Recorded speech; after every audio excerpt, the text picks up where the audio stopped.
Professor. How are we? It's a good night. It really is for a change. We got warm weather outside. This is awesome, if you ask me. Yes, it's getting there. But It's nice. but it's supposed to turn cold. Yeah, right. We're gonna Well, go. it's that time, February and March is kind of iffy. It is, especially when you're older. How about that? Oh, I know. All the aches and pains we were talking about.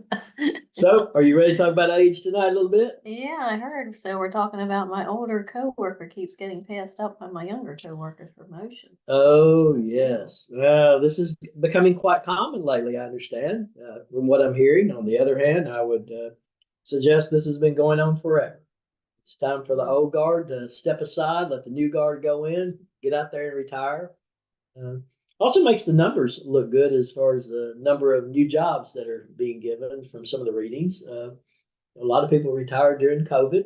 Uh, while that was going on, they didn't want to go back to the office. Can't blame them. Yeah, we had some of that. Yep. And so here we are. But the issue becomes, and we'll talk with the masters tonight, it's one of those things we all have something to bring to the table. There's an intergenerational issue there. Sometimes older employees, they get depressed because they feel like they're not valued anymore. They're worthless. You also hear older employees sometimes complaining, what are the new employees trying to do here? We've already tried this 3 times before in my years that I've been here for 30 plus, and it never worked. And that's not a good attitude to take either, because sometimes something old, just by a small twist, it can make a difference. Yeah. And times change as well. People's attitudes, thoughts, and healthcare in particular, how they view particular medications, it differs as time progresses.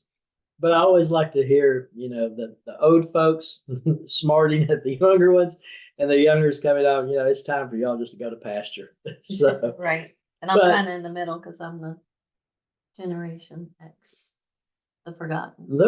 I don't remember. Yeah. You are the forgotten one. That's right. Well, tonight's story, though, we're going to talk about an individual who started off young, but as he became older, he faced a particular situation of young people. And I've got to give a lot of background on this, but we'll finally get to the gist, the main point toward the end of it. I know I've got 15 minutes. We were trying to get into that, so I will do my best. Okay. We start with the prophet Elijah. We talked about Elijah before.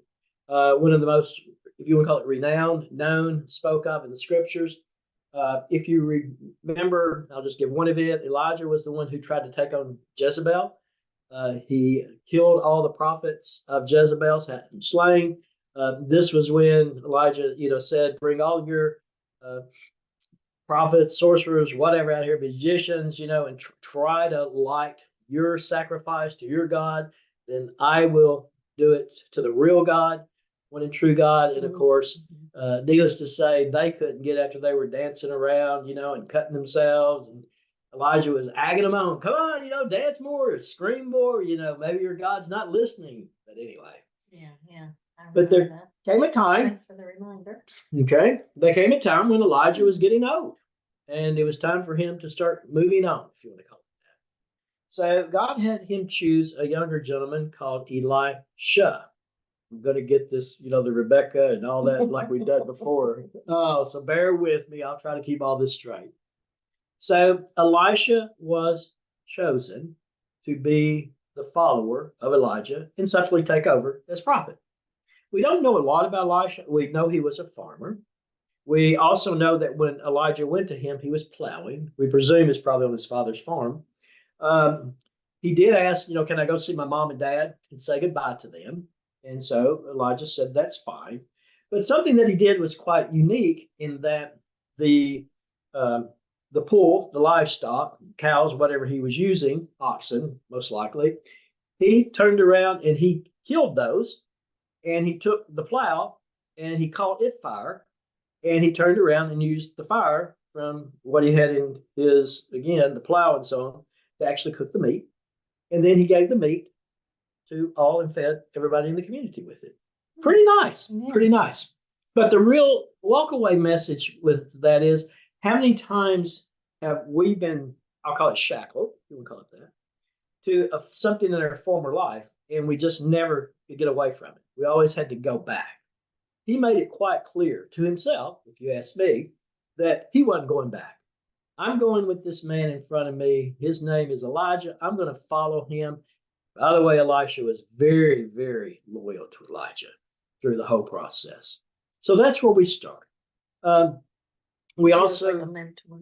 he was his mentor. Like a mentor. And he stayed with him till he died. He never, from what I read in the scriptures, he never challenged him. He didn't abandon him. He was always there with him. Now, we'll talk in a few minutes about Elijah leaving and Elisha being in charge. But there's a couple of things to note here is when Elisha did come in charge, when Elijah left this earth, I'm going to call it. I will say died because we'll talk about that. Left this earth. We were still in a mess. Israel was. They had pretty much abandoned God because Jezebel, who we spoke about, and she was a real meanie one, so to speak, she had turned God's people to serving Baal, B-A-L, and all the idolatry, the sexual acts, all that was going on. And so Elijah, when he left, she was still there and all this was still going on. So Elisha's now coming in charge, so to speak. I may mention later about how Elisha took care of her and let that kind of go. But the points we want to make tonight is that Elisha had a couple of things that show his strength, so to speak. There was a particular military that was against the Israelis, and that particular military was trying to make camp around the Israelites. And in doing so, Elisha, of course, is hearing from God. And Elisha would tell the king of Israel, don't go over there because they're going to be there tonight. Don't go there because they're going to be over there tonight. Well, this king was so upset, for the Ammonites is what they were, was so upset that he called him, his council, his people. He wants to know who's the traitor among us. He says, who is siding with Israel? And they said, no one's siding with Israel. Well, someone has to be. They always know where we're going to be. And they said, it's that guy Elisha, their prophet. He said, well, where is he? So anyway, they went and checked around and they found out where Elisha was. So we'll just say he's in city X. And so the king of the Ammonites turned around and sent his troops there. So that when Elisha woke up the next morning, the whole city was surrounded. Well, one of the people there, I called a plebe, servant, whatever, said, Lord, Elisha, what are we going to do? And Elisha said, there's nothing to worry about. Now, most of us we'd be freaking out at that point. Elisha says, there's no problem. And so he prayed real quick and said, God, please open his eyes. So the little fellow that's standing beside him, all at once, he saw not only the chariots out here from the Ammonites, he also saw on the hill all of these fiery chariots, horses, men, and they were the chariots of God. And so, the kid's kind of like, wow. Yeah, really. So then Elisha, and again, he was very devout to God. He believed. In fact, I'm going to take a little step back. When Elijah, his mentor, left, and Elijah asked him, what do you want of me before I leave? He said, I will double your spirit. Man, talk about spunk. Elijah says, that's a pretty big ask. But in truth, God gave it to him. In fact, Elisha, the mentee, performed more miracles than Elijah did. From my reads, it was double fold, twice as many. In fact, in the scriptures, from what I'm gathering, he, again, text giving us information, he performed more miracles than anyone else except Jesus during his time on earth. Wow. Yeah, it was something. But, so, they're surrounded. You see the army up there. Well, what happens? Elisha turns around and prays, and he said, God, please make them blind. And so, did so. So Elisha walks out there among them, and, who are you looking for? What you looking for? Oh, we're looking for this guy Elisha, whatever. He says, oh, well, follow me. I'll show you where to go, and I'll take you right to him. And the whole time, it's Elisha saying this. Somebody say, is that a lie? I'm not going to get into that, but it was somewhat some trickery, we could say. So what did he do? He took them all the way back to where the king of Israel was. I don't know how much of a journey it was. I didn't go look up the distance, but he took them right into the middle of the city of where the king of Israel and all of his men were. And then he asked God, open their eyes. And of course, when they did, they're like, we're surrounded. We're going to die. That's about what it amounts to. And so the king's like, hey, should we kill him? Hey, should we kill him? Asked him twice. And I said, no. He said, go get them food and water. Give them a feast. Feed them. And then we'll send them back. So the king did what he said, the prophet said. They fed him well. And then they sent him back. Guess what? Ammonites never bothered the Israelis I was again. gonna say. I That wouldn't think. took care of that one. Mm. So now I'm going to get down to the Jezebel part. What Elijah, his mentor, was not able to do, Elisha did. Now, so far in everything I've told you, this is like the younger one's doing better than the older one. Okay, they're winning there. But I'm going to get to the story, the bottom line story, to end how the older one, so to speak, won out. So Jezebel, how he handled her, Elisha appointed a new king who was a warrior. And so he had that king appointed. Well, Jezebel already had her son appointed as being the king. So that just automatically caused a civil war to occur. Well, needless to say, Elisha's man won. And so, in fact, when they went, and we talked about this before, when Jezebel was standing at the top of the city, so to speak, on the city wall, when Elisha's man, came up there, the soldier, he told the servants, push her off the wall. And they did. And needless to say, she died. And what Elijah had said, that she would be eaten by the dogs, the answer is the dogs started feeding off of her because they were hungry. So that came true. So now we come to the point of Elijah leaving and Elisha being in control now. Elijah knew that it was his time. So he knew he needed to retire. How about that? So he and Elisha were walking and came to the river Jordan, I understand. And other prophets were around watching this, and they stayed back. And so Elijah had the waters parted by praying to God, so the waters were parted. And so they went across, and when they got to the other side, all at once a chariot from heaven, a fiery chariot, grabbed Elijah and took him off. All right. Now, Elijah was the only person that I'm aware of besides Jesus that was taken from this earth. But in fact, Jesus, of course, left after death. Elijah was actually taken alive. That's the only one that I'm aware of in the literature.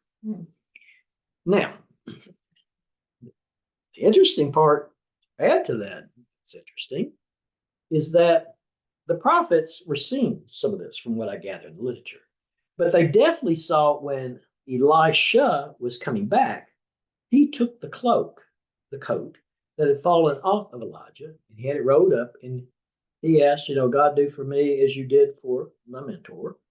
And he hits the water, and the water parted again, and he came across. So we do know for sure that the prophets saw that, the others. So they knew, and they all knew that Elijah was leaving, but now they knew that Elisha was in charge. Okay? The only peculiar thing that was interesting, they thought possibly that Elijah, the one who was swooped up, may still be around somewhere. He may have fallen out of the chariot. And so they kept bothering Elisha, saying, let us send up search parties for him. Now, you could say that was a weakness because he gave in to the masses and he said, just go have your search party. No, I'll find him, go for it. Well, needless to say they did. They came back and said, we didn't find him. He said, I told you so. So that should be it. I should say our story's over with what we say, well, what about the children? The younger people. Well, the whole township knew about this, what had happened, and that, Elisha is now. But there's a couple of things about Elisha I didn't tell you to begin with. Number one, Elisha apparently, from what I can gather, may not have been that good looking of a man. Number two, Elisha was bald. So we do know he had probably a little age on him compared to youth, young people. And anyway, after all these things had occurred, Elisha's on his journey to go to another town. In doing so, some of the literature calls it children, some people call it youth, but let's just say they weren't, little swaddling clothes kids. They were old enough to know to do better than what they were doing. So they were calling him Baldy. Oh, geez. Oh yeah. And Back they in were, the day, they did oh that. yeah, they were jeering him, needless to say. And they were telling him he needed to leave. And what they were inferring is that they were telling him, you need to go like Elisha did. Get out of here. Because they were having a ball with Elisha being gone, doing their bad deeds, whatever. Their hearts were hardened against God still, la-di-da-di-da. So Elisha looked at him and he prayed to God. And two female bears came out. There were 42, at least, people, according to the scripture, young men, who were torn apart. Now, I'm not saying they were all killed, but I'm sure some of them were. But they were definitely injured and harmed. There may be more people than that there, but the Bible says 42. The point to be made, and this is where I'm going to leave tonight, and this is cheeky, I know it, I think that's the term, is that careful who you mess with. And I'm not going to say be careful messing with an older person, but I will say this. Be careful messing with a person who has God on their side.